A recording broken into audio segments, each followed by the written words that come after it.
welcome.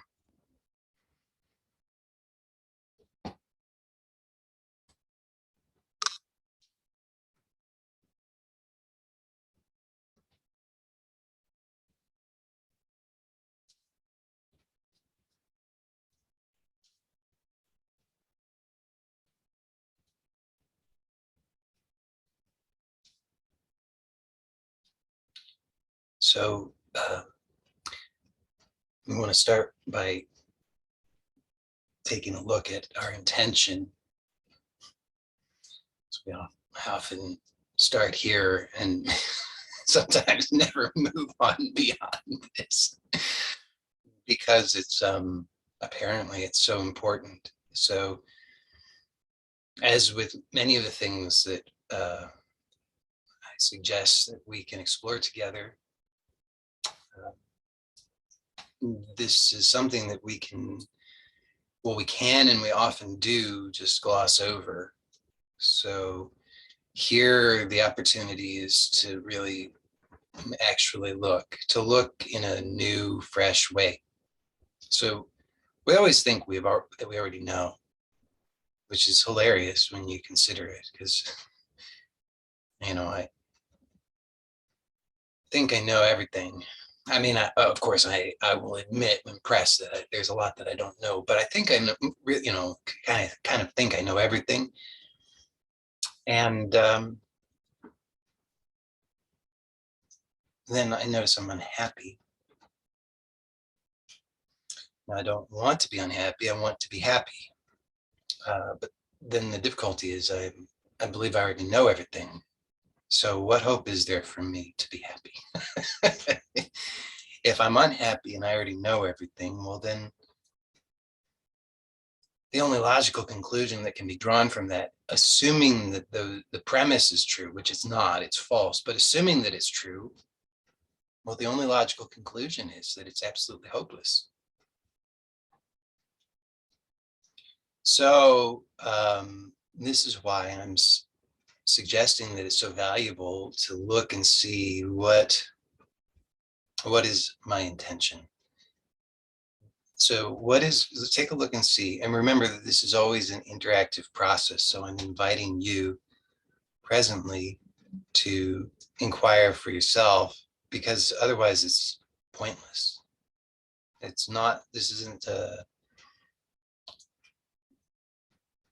isn't something where I'm not like transmitting Shaktipat and you just hang out and zone out and you'll, become enlightened magically. What I'm inviting you to is to look for yourself. So it has to be a process of actually looking. And it's a learning process. So when I say to look for yourself, if you don't know, you don't know what that means. If you don't know how to do that, then that's excellent. That's really wonderful, because then you're engaged in the learning process. So we want to look to see, what is my intention? What is my intention? And you can understand that in any way you want. It could be, what is your intention for being here in this meeting? Or you could look at it in terms of, what is your intention in life? And I would say it's whatever suits you, how you want to look at that specifically, because they're both the same ultimately. So it's just whatever is more convenient for you, or whatever is more suitable for you, however you want to understand the invitation to notice what is your intention. So what is my intention? What do I want? What am I here for? Now, oftentimes that strikes us as being not that important, but I'm suggesting that it's extremely important, and I'll tell you why. Because if I don't have clarity on what I want, you know what's going to happen? take a look at your own life and you'll see, I mean, or if that's uncomfortable, too uncomfortable, you can just look at anybody else's life from the outside and you'll see it's very, very clear, because it's what's happening for most of us most of the time. And that's not, don't take it personally. I'm in the same boat with you. I'm just describing the situation. But just look and see what happens. Most of the time we're going through our life and we don't have clarity about what our intention is or what we really want. Of course, we might have some vague sense, or we have a momentary resolve, but overall we lack clarity on that. Because here's the thing,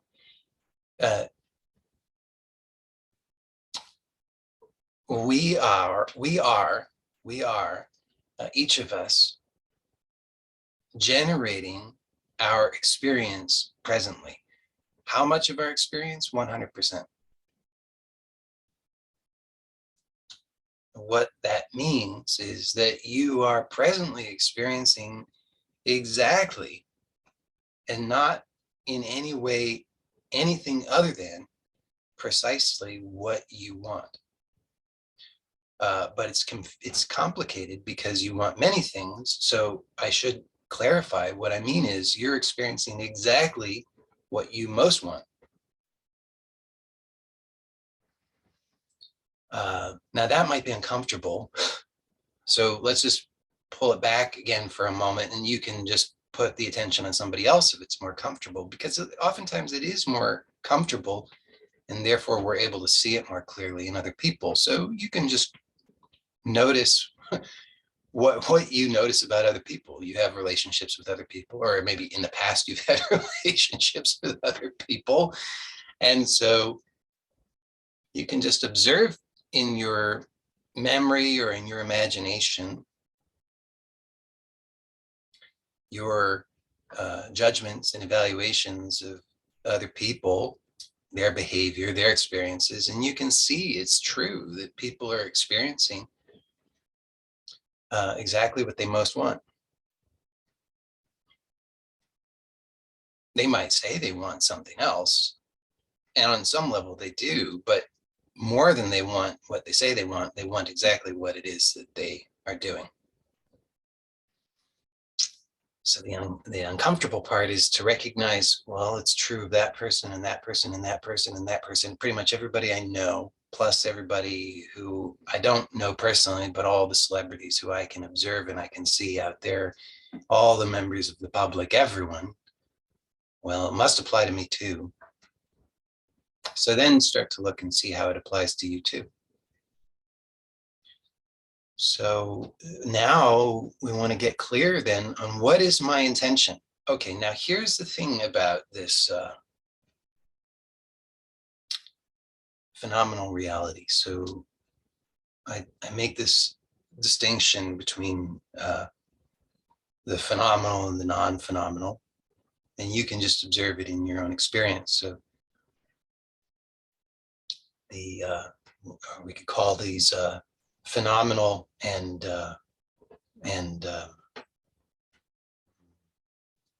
well, call them form and formless. Okay, form and formless. So in the reality of form, in the world of form, it is defined by, and this isn't just a thought, this is just an observable reality, that it is defined by polarization. What I mean by that is that everything, every form is defined by what it is not, or we'd say its opposite. You can't have day without night. If there was no night, there would be no day. There would simply be an undifferentiated reality. So we only know day because of night. It's only because of that contrast. So this is, you can see anything, any form anything that you can think about, anything you can conceive of, it is defined by what it is not. Perhaps you can recall having seen, there's some very well-known examples where there are images in which you can see, depending on how you look at it, you can see different things. So one is like looks like a vase or a goblet in the middle. And then, but if on either side, you can look at it and see that it looks like the profiles of two faces. So you look and you see a goblet in the middle, or you look and see these two faces. You can't see both at the same time. You can only see one at a time. I guess you could see, I don't know. Anyway, it doesn't really matter. But they're defined by what they're not, you see. So the goblet defines the profile of the face defines the goblet. They don't exist independent of one another. You can't have one without the other. They exist, they define one another. So this is just to give a simple example, then you can start to see that this is true of everything, every single thing. There's no exception to this. If you can find an exception, you let me know. Because it would be good for us to, explore that and examine that, to set that, if you have doubts about that, to set those doubts aside, because we are to satisfy those doubts, because we need to have clarity on this, to see that in the form, in the realm of form, it's defined by polarity, it's defined by duality. So then, of course, there's the world or the reality of the formless. So this is what we call pure awareness, or unconditional, or infinite, or boundless. These are ways of describing or pointing to this most intimate sense of self. So of course, when we're at the level of the form, we see, of course, that there's self and other, because something is identified as self, and that's a thing. No matter how you conceive of it, whether you conceive of yourself as this body, or you conceive of yourself as some sort of amorphous, fine ethereal mist or something, whatever that is, it's a thing. It's something that can be conceived of. It has a name, it has a location, it's something there's something that it is not. It has a limit. But then you notice that the actual direct, immediate sense of self, and if it's not clear with eyes open, it might help to try it with eyes closed, but you just notice that the actual immediate sense of self is not something polarized. It doesn't have a form. It's not differentiated. It's not, doesn't have a location. It's not bound by time or space. It's completely boundless.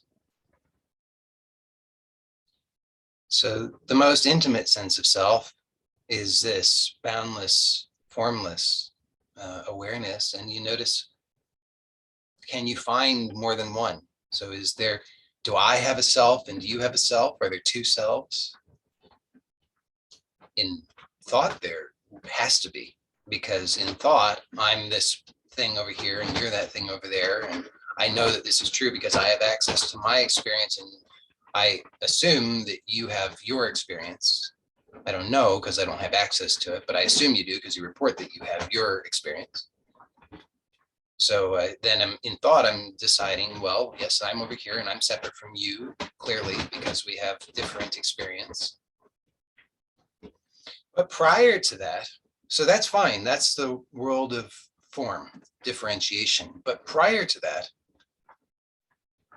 there's just simply the instantaneous, immediate sense of self that doesn't require a thought. It doesn't require differentiation. It's just immediately obvious, and it's an absolute requirement for anything else. See, nothing, no form can exist, no differentiation can exist if there's not first the context of undifferentiated formless awareness in which it is, in which everything else can occur.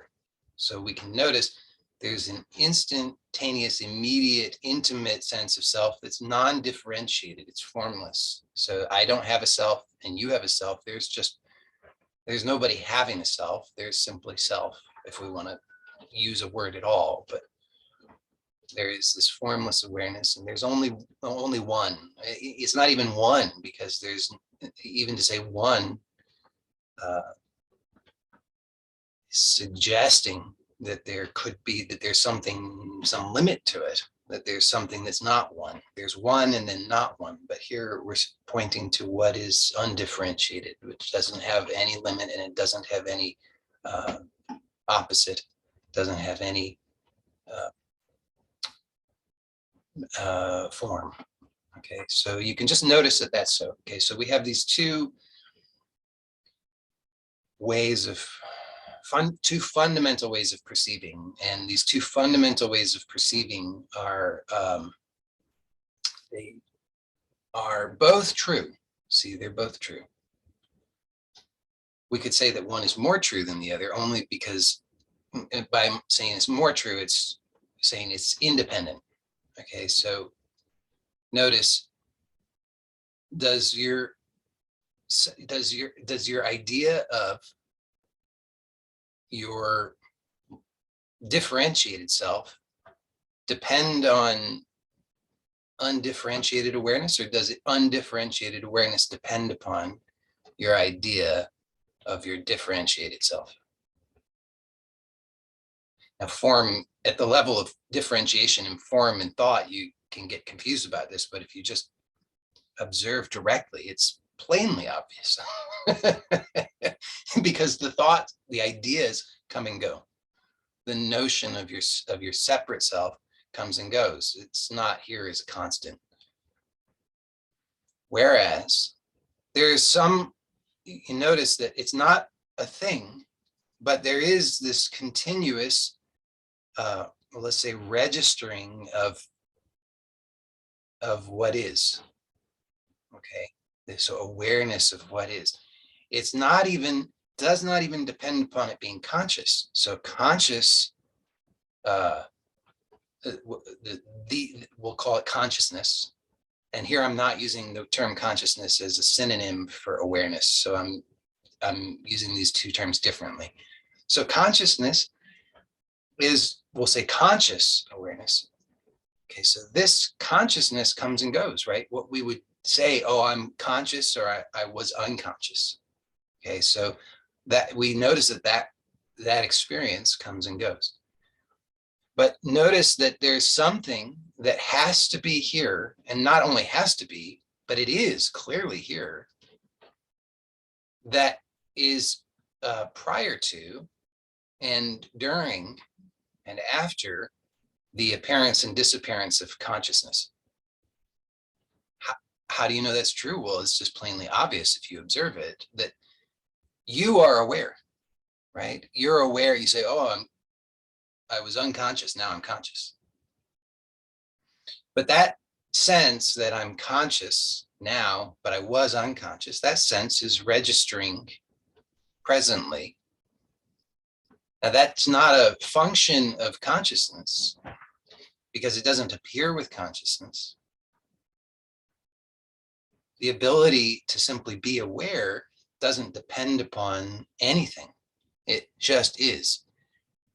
For anything to be requires that I am aware. But the good news is I don't have to do anything to be aware. I simply am aware. Not necessarily consciously aware, but I am aware. Okay, so we have these two domains. The domain of the formless and the domain of form. And What I'm pointing out is for you to observe in your direct experiences that the formless is independent. It does not depend on the form.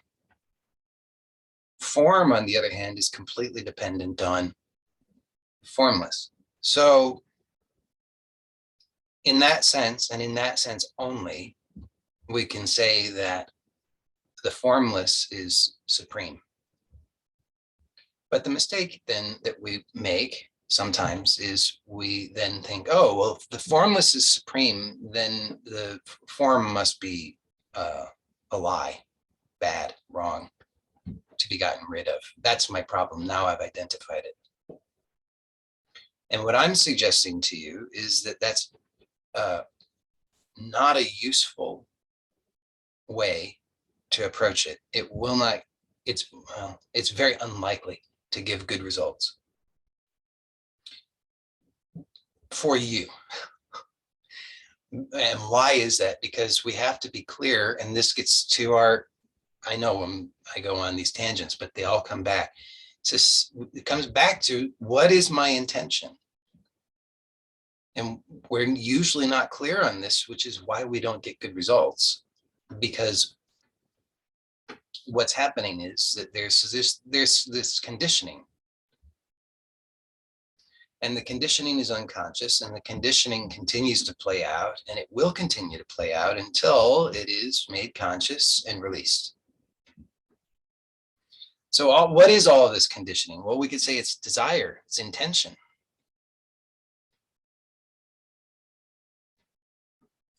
And if we're not clear on it, then then it just stays like this jumbled, muddy mess. It remains murky. So if you're having a sense of like, you're not clear on what I'm even saying, what the point is, where I'm going with all of this, then that's fine. That's great. I'm not suggesting that's great to stay there forever, but I am suggesting it's great if that's where you find yourself. Because wherever you find yourself, if you can just start to get clarity on, this is where I am, this is what my experience is, this is what I'm experiencing, that's very, very wonderful. That's excellent, because now you're beginning to bring this into conscious awareness. So the conditioning has to remain primarily in the unconscious. Because as I point out often, that's where there's an enormous amount that's going on. It's all at the same time. You notice that your heart is beating, and your digestion is working, and your eyes are blinking, and your appropriate levels of salivation, and lymph is moving, and all of this is happening simultaneously, right? And then on top of all of that going on, you also can do other things that were learned. So we'd say, okay, well, all those other functions are part of the autonomic nervous system, meaning I don't have to think about them, they just happen. So set that aside for a moment.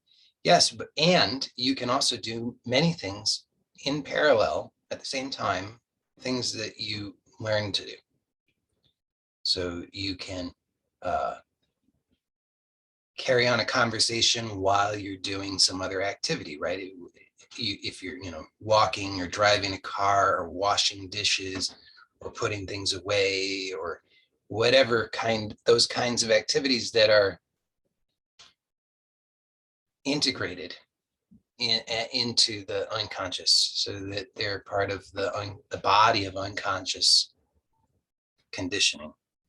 So this is a good thing. This is how we can function, and function with increasingly complex levels of organization. So this is an excellent, wonderful thing. But now notice that all of that you're not finding it completely satisfying. There's something about that conditioning that you're not totally satisfied with. And you know that that's so because you feel bothered, you feel uncomfortable, you feel distressed, you feel angry, you feel discouraged, disappointed, depressed, anxious, etc. And it doesn't have to be all the time, just when you do. You know, blessed are those among us who never have a single moment of comfort, because then we can't escape it.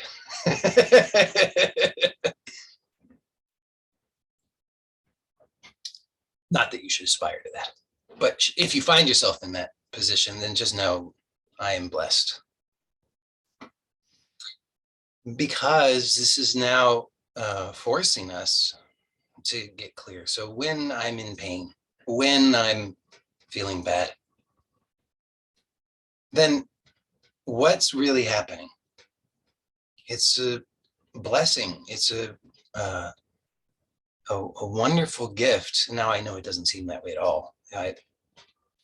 I'm not saying this to make you feel bad about feeling bad. You're allowed to feel bad. The feeling bad is not bad. So it's okay to feel bad. But the invitation here is to start to look at it in a different way. Instead of this bad feeling is being done to me, I am a victim of the bad feeling. What is possible is to start to look at it in a new way, which is, I am feeling bad, and it has been suggested to me, and I'm taking it to heart sincerely, and I'm looking over and over and over to see the reality of what it's pointing to, that my feeling, my experience, my perception is not something that is done to me. Rather, it is something that I am doing.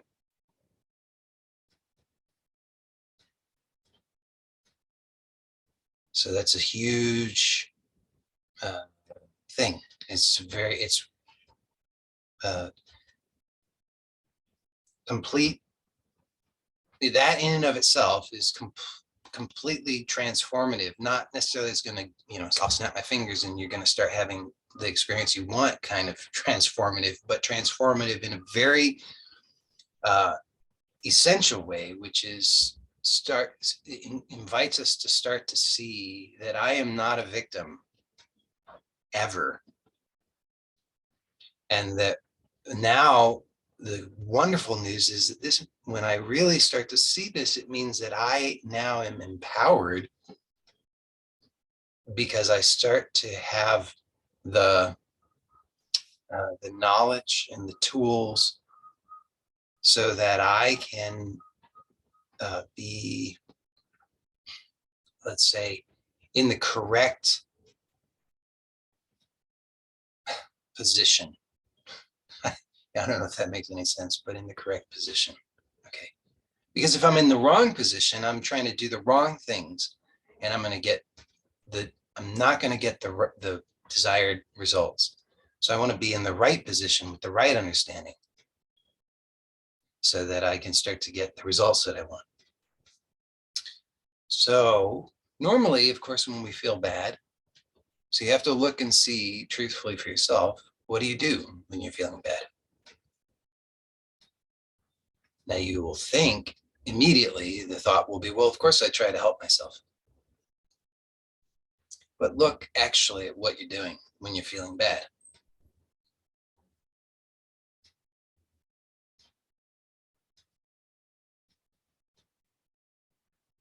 So you can remember a time when you felt bad, or maybe you're blessed right now and you're feeling bad right now, in which case that's excellent.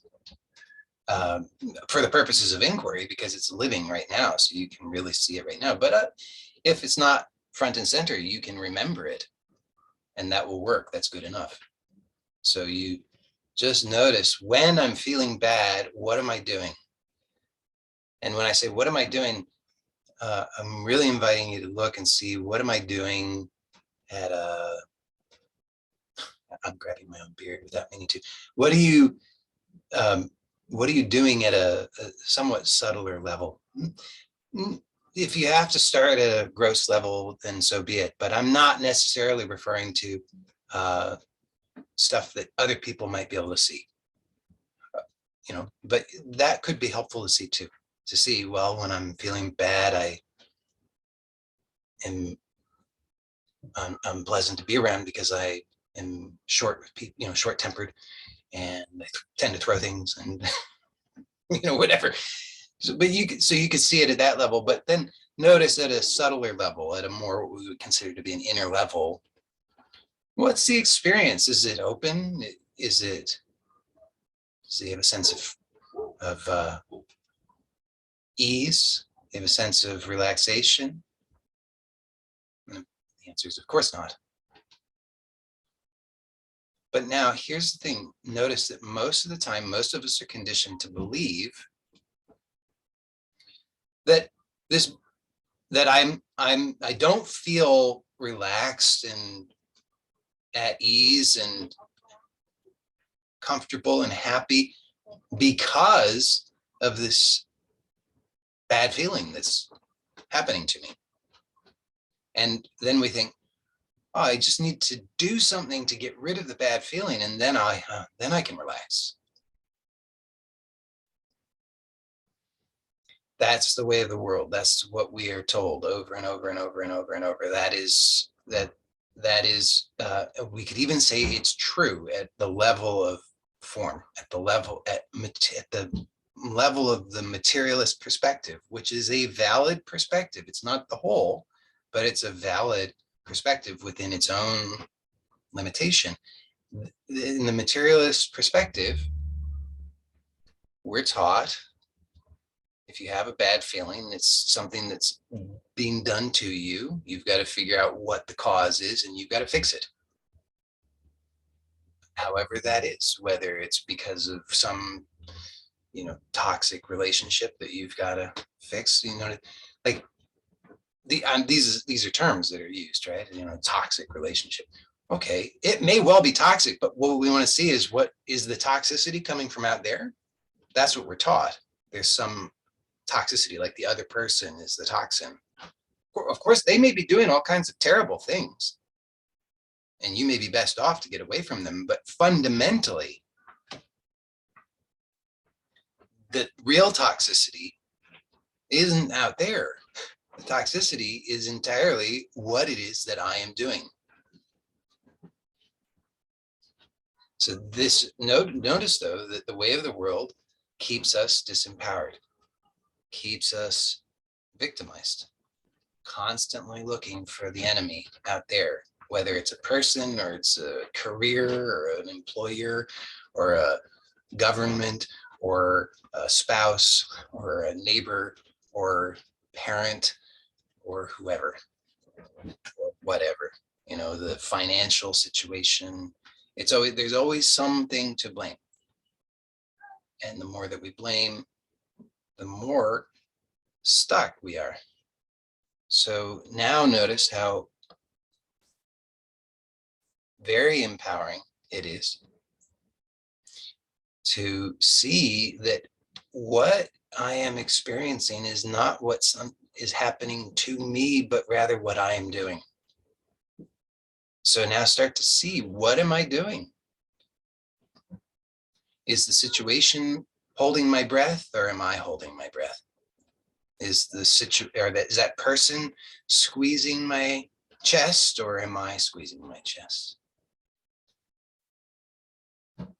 Is the government making me to fixate on the thought stream, or am I doing that?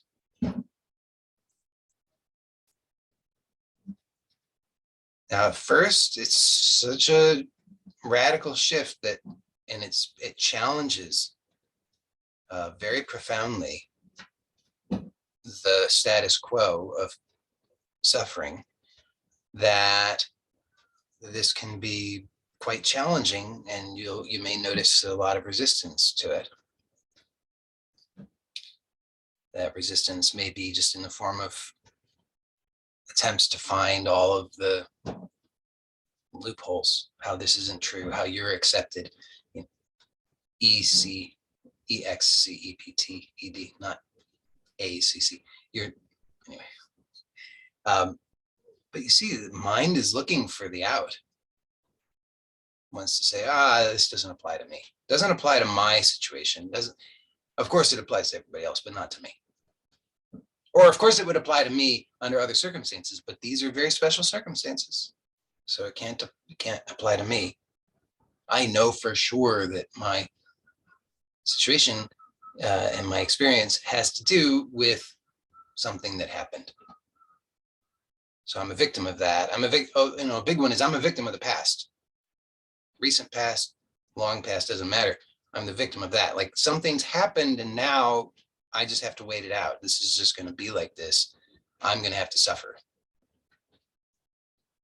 for some determinate or indeterminate amount of time. But again, look to see what is the experience of the suffering actually. Does it have anything to do with the past? Find that past. Find that past that's oppressing you, victimizing you now. Where is it? We have to get really honest with ourselves and see that we've been lying to ourselves. I'm not saying shame on you. I'm just pointing it out because as long as we are ignorant and blind to it, then it, by definition, remains in the unconscious. This is like the three monkeys, these, it's like that. We're playing that game. Like if I don't see it, it doesn't exist. But guess what?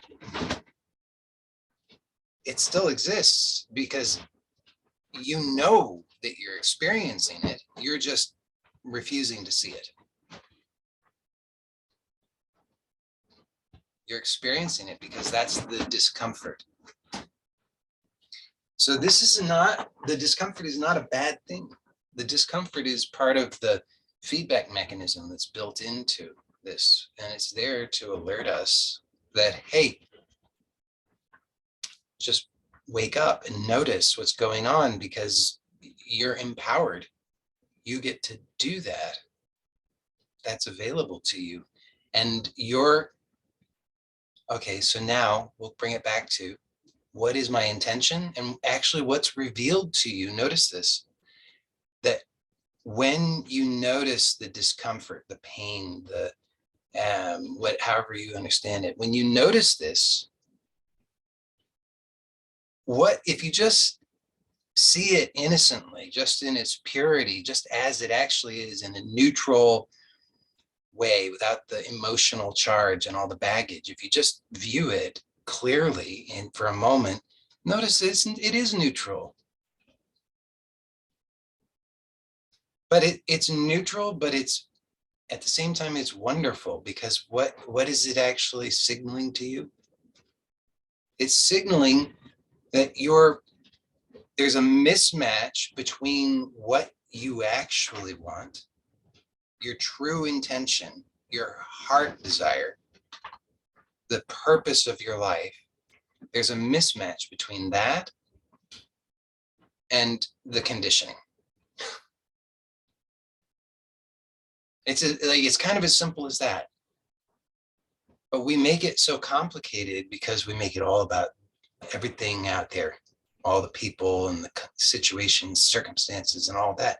And we're trying to manage all of that, which is exhausting. And by the way, all it does is it reinforces the existing conditioning, which is producing that experience. Now, when you start to see it in this way, notice you're just getting feedback saying what? It's revealing to you what your actual true desire is. What is your true intention? You could use different words for it, but here the name of the meeting is to relax into health, wealth, and happiness. Those words intentional because they kind of sum up what we're wanting. So health, wealth, and happiness. Isn't that what we're seeking after? Isn't that really what we're looking for? You want not wealth, external wealth. See, that's just it's not extra. You can't have true wealth externally. This is why we have many people who have, I mean, the most of the so-called developed world is like this. There's enormous external wealth, objective material wealth, and yet simultaneous enormous poverty. Even those who have millions of dollars, even those who have billions of dollars. I mean, I don't know anybody who has billions of dollars personally, but based on how they behave, it looks like poverty to me. Because it's if I feel compelled to keep on doing things, they're completely unnecessary for the maintenance of the organism. It's because there's a sense of lack, there's a sense of poverty that's not been investigated adequately. Because if you consider, what is true wealth? True wealth is we could say true wealth is the recognition of the inner abundance. Okay, that's true, but it's also here. Remember, I'm saying let's not discount the phenomenal world either, because when we do so at our own peril. We say, well, I just have inner abundance, and it doesn't matter come hell or high water. I don't care about any of that. That's all a lie. But notice that there has to be actually for the true full realization of wealth, there has to be this coming together of both the outer and the inner, or both the formless and the form. They have to come together. They can't remain polarized. They can't remain separate. There has to be a realization of the oneness, and it has to be allowed to come together in a sense, for there to be a meeting of both the inner realization of wealth and the outer manifestation of wealth. Now, that outer manifestation of wealth, of course, is going to look like many different things, but there are several ways to have that outer expression of wealth. It could look like millions of dollars, but it could also, that depends on how big your ambition and purpose is in terms of what's needed. For most of us, there's a mismatch because we're still looking to gain clarity of the inner abundance by getting a bunch of material stuff. So we think I'll only have wealth when I have $1 million. But from that perspective, of course, you just keep chasing. You'll have $1 million, but you'll still be living in poverty inwardly. And so then you'll need $10 million, but then you'll achieve that and you'll still have inward poverty. So you'll just keep on doing that. But once this inner abundance is realized, then we're not going to just do away with the world of expression, of creation. We want to live skillfully, which means that we can look to see, well, what is my actual intention? What is my purpose? And you can't look to somebody else to find that out for yourself. Only you can know. And there's no wrong answer other than what's not authentic for you in this moment. But nobody else can know that for you. Nobody else. And you can't find it by reading it in a book or listening to a YouTube video. You can only find it by being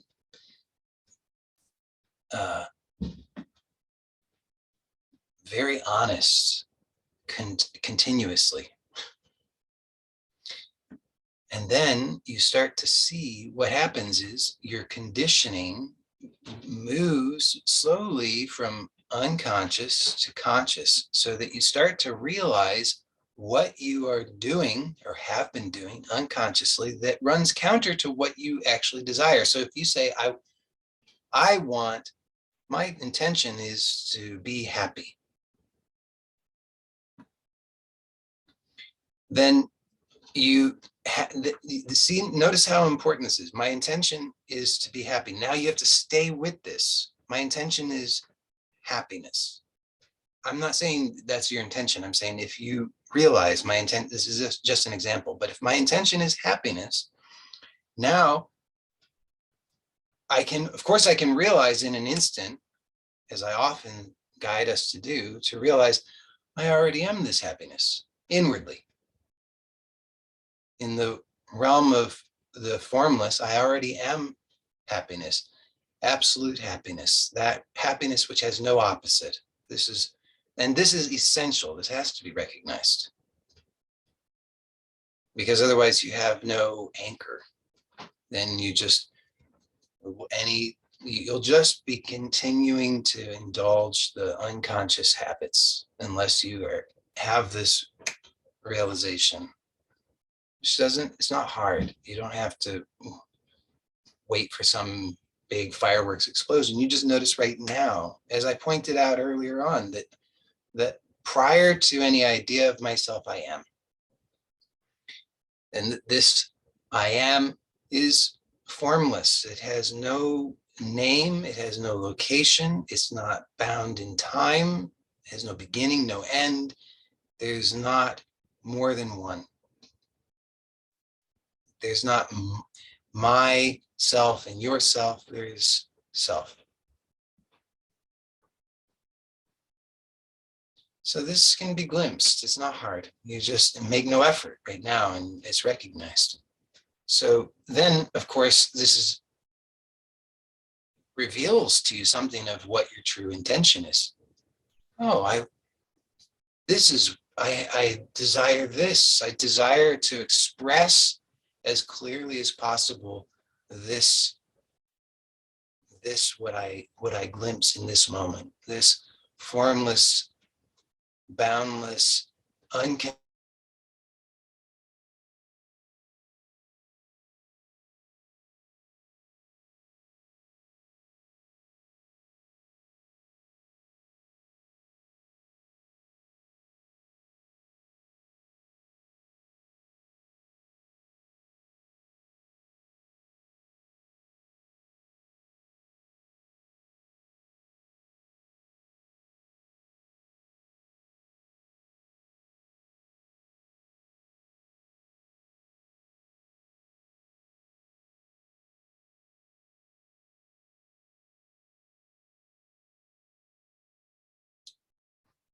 Now you can hear me. So so if the intention is happiness, just as an example, now start to see everything in this light. My intention is happiness. So now I'm becoming aware, consciously aware of everything that I'm doing that's not in alignment with that.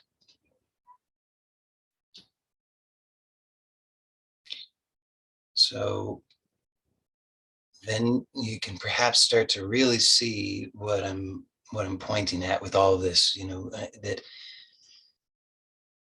I want happiness, but then I'm noticing that I'm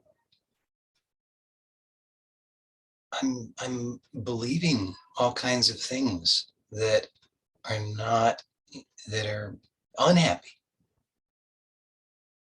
I'm holding myself in ways that produce these states that I don't like.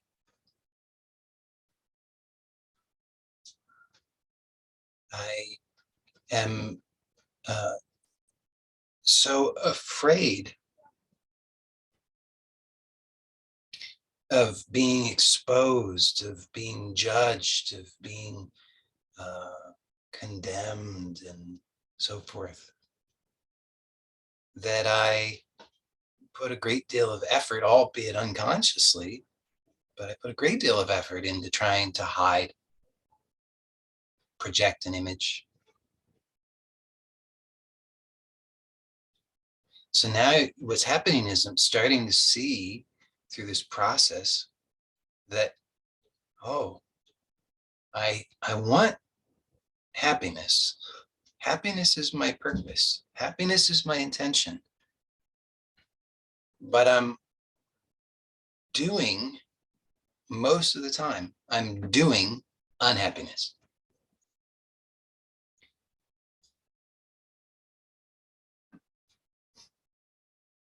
So it's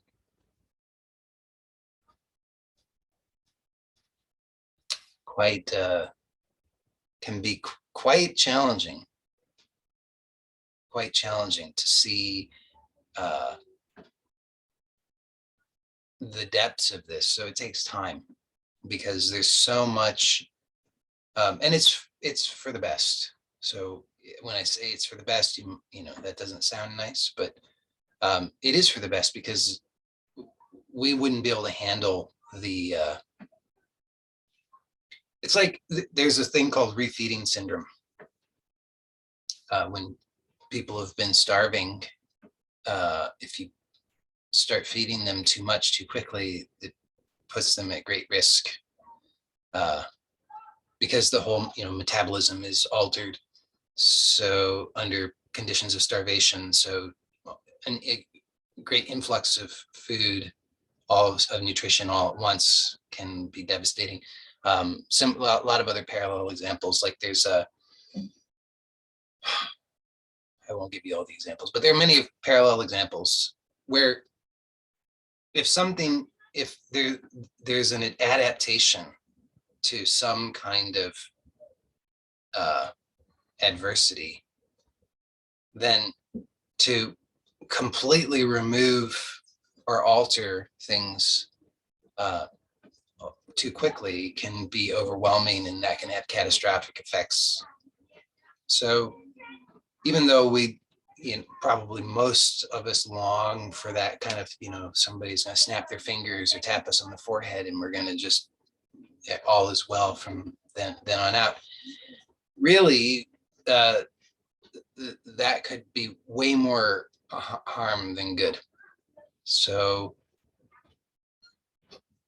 we need to have patience with it, but see that as we start to see more in the light of what it is that I really want, what is my true intention, then we start to see bit by bit as it starts to trickle into conscious awareness, which is where the part of that has to happen for this change to take place. So for those of you who've been here for recent meetings, I've been referring to this cycle of learning from unconscious incompetence to conscious incompetence to conscious competence to unconscious competence, and round and round and round it goes. And so this is,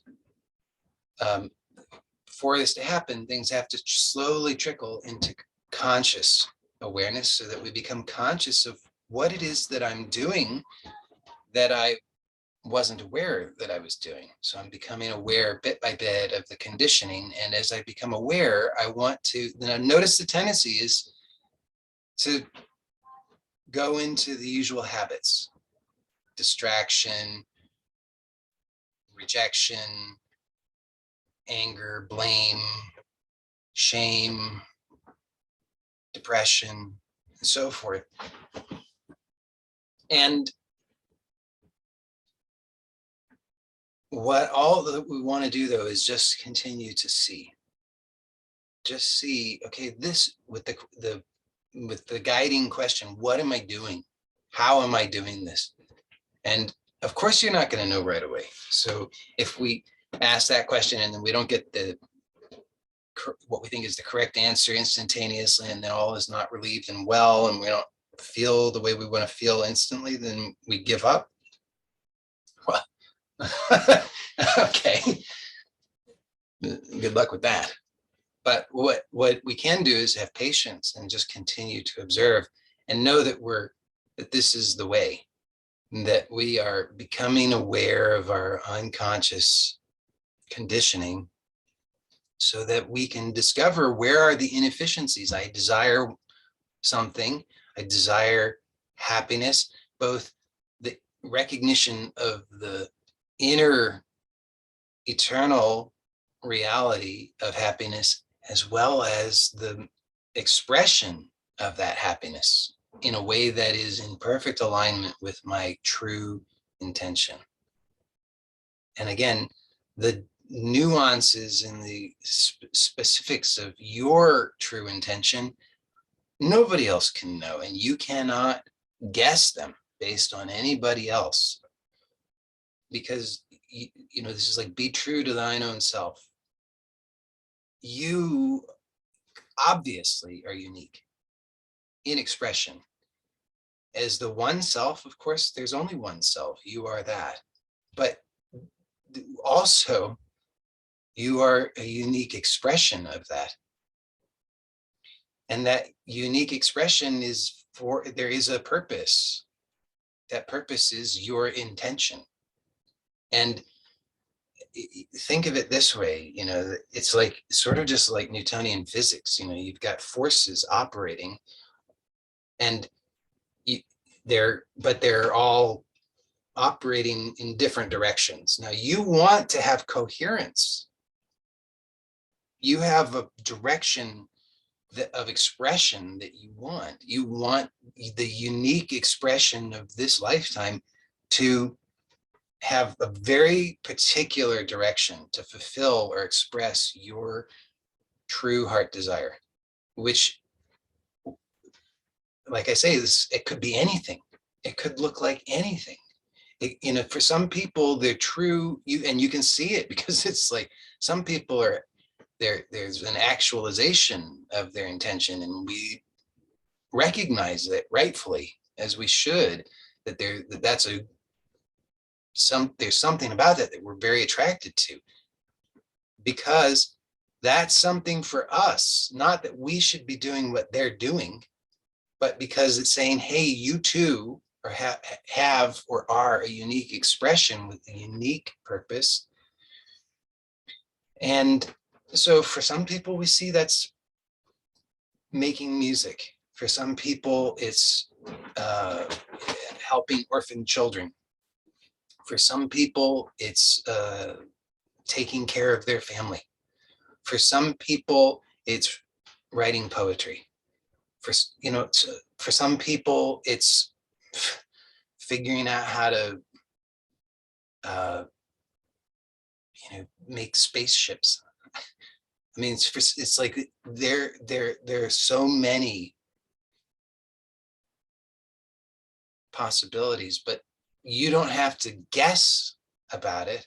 You just have to look and discover it, and in a sense, it's already there. It's not a big surprise to you, but you can't come at it from the angle of the mind, because all that's going to do is just reinforce the existing conditioning. So that existing conditioning, if you conceptualize it like this ball, and it has all of these it's all of these forces.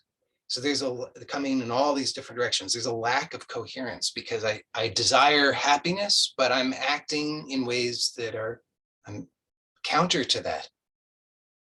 So of course I feel frustrated. Feeling frustrated is not bad. Feeling frustrated is just revealing that I have this desire, but I'm acting in this way.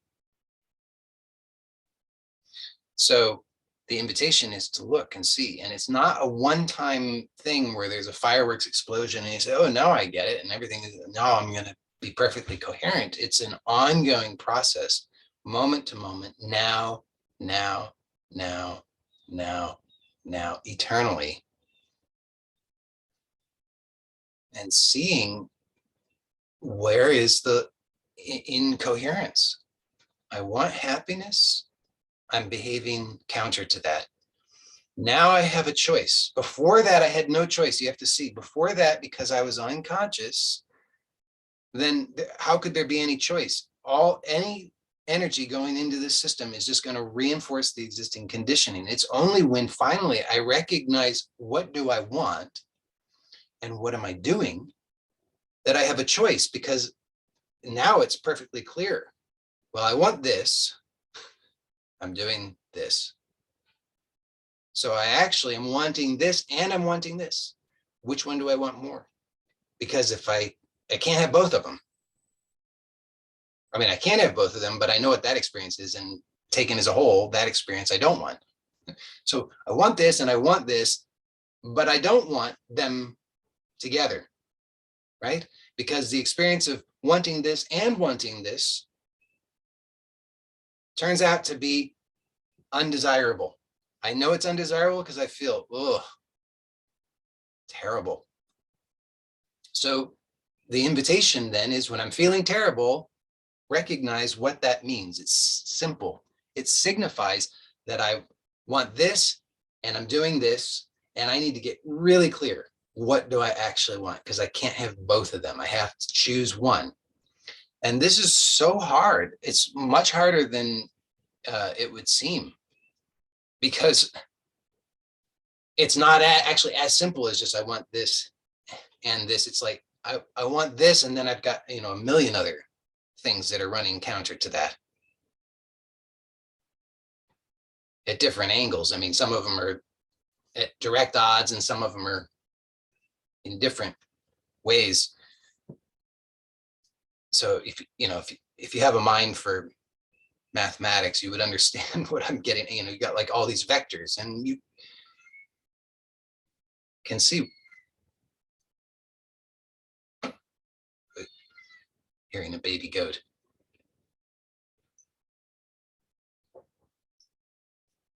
Sounds okay. Maybe not. I'm going to go check on the baby goat. I will be back for the Q&A. I think I was going on, but I think hopefully the point was clear. See that you can clean it up. That's it. And it takes time. It's worth it. There's nothing else that works. No, really, there are things that can augment that. There are things that can empower that. But fundamentally, anything that works is working on this.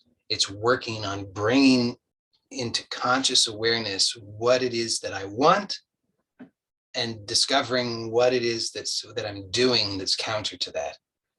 So then, and start to discover how I can cease to do what is counter to what I really want. I want happiness, but I do this thing. I want happiness. So I don't hear the baby goat anymore, so I can ramble a few more minutes. See how, and I'll give you a concrete example.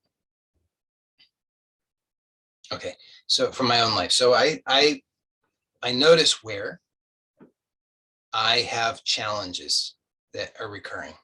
So I experience challenges in my relationships with my domestic relationships, particularly with my children, but anybody who has children and who's married probably knows, it's a very complicated picture, because then mind's always looking for somebody to blame.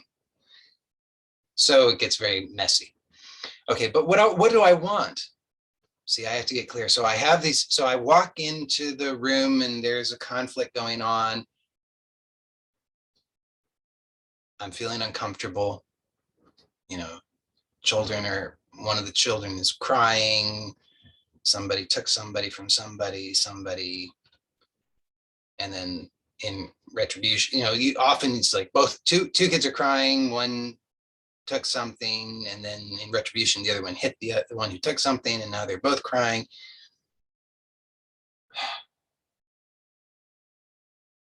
Then, of course, I have a judgment.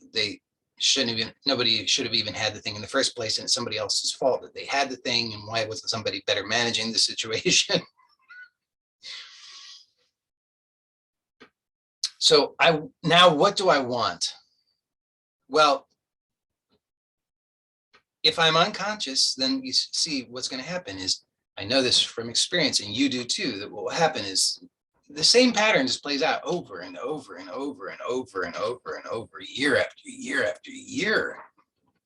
And what do? We just keep crossing our fingers and hoping and praying tomorrow will be fixed. Tomorrow will get better magically. I don't want to have to look. I don't want to have to become aware. I just want it to fix itself.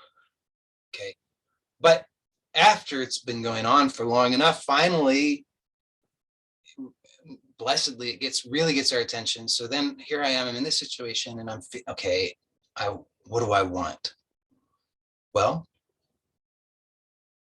this is, by the way, this is why it's really good to get clear on what I really want in advance. This is really going on today, but we want to have a plan, because if you don't have a plan, you're going to just keep on encountering these situations that are where we make the excuse. We say, oh, I can't do anything differently now because it's too urgent. Well, how many times do you find yourself in that urgent situation? There's a really good wake-up call saying, have a plan, get clear in advance what you want. What is your purpose? Why are you here? What is true fulfillment for you? And of course, that's nuanced. I'm not saying it's just one thing you're going to identify. I'm saying it's a nuanced, dynamic expression of you, but we have to get clear on that. So that then I need to get clear on that. I'm speaking out loud here. Before I go into the room, before there's any conflict, before there's crying, what do I want? Because otherwise what happens is I get in that situation, and then, just the usual stuff, which usually dead ends in, what am I doing here? I got to get out of here. Why am I with these crazy people? My life would be so much better without them. Who needs it? Which is totally unhelpful, because why? It's not that that's the wrong answer objectively. It's that we can't know that objectively. We can only know that truthfully for ourselves. And that actually I know is not true for me. So so now I need to get clear, I have to get clear. Why am I here? So, okay, maybe just to give an example to flesh this out a little bit more. Okay, what do I want? I want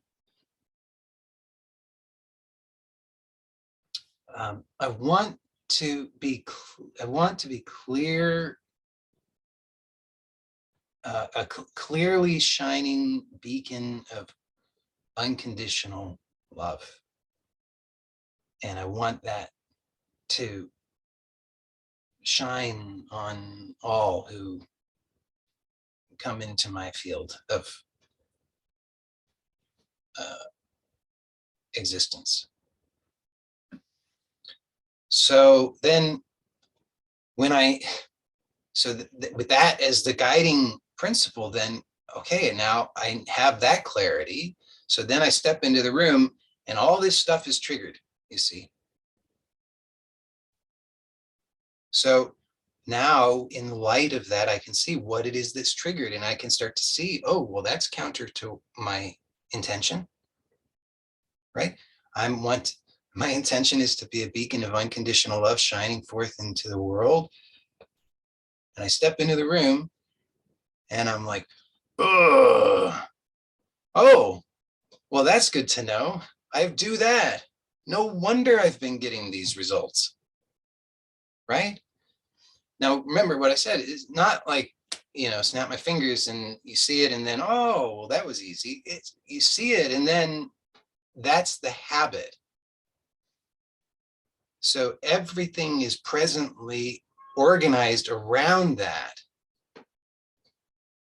We can't produce too abrupt of a change, because if we do, the whole thing becomes destabilized.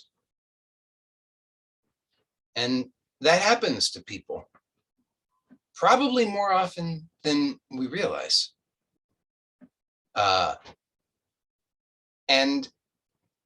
But we see extreme cases, and they're either locked up in the psych wards, or we glorify them as some sort of like UG Krishnamurti.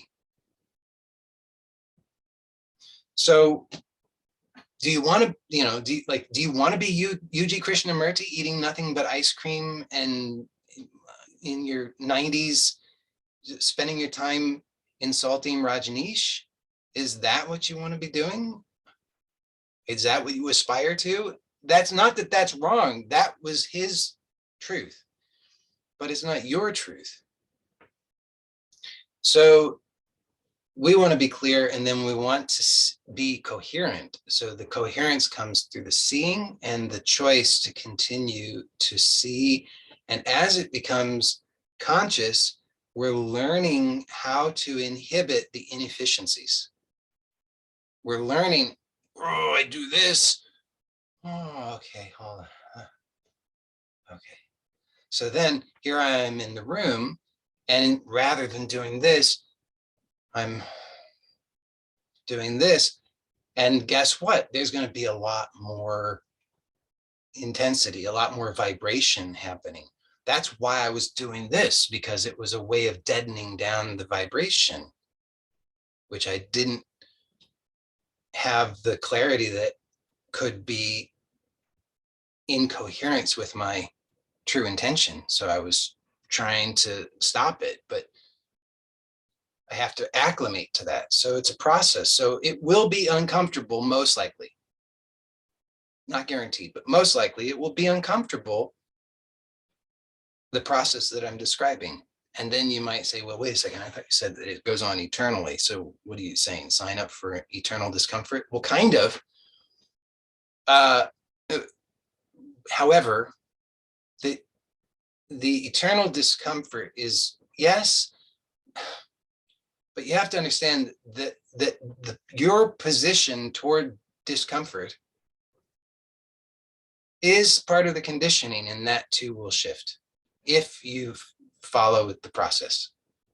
You persist in it, commit to it, and then you'll see that too will change. Many things will change. Many things. Okay. So I'm going to end this recording.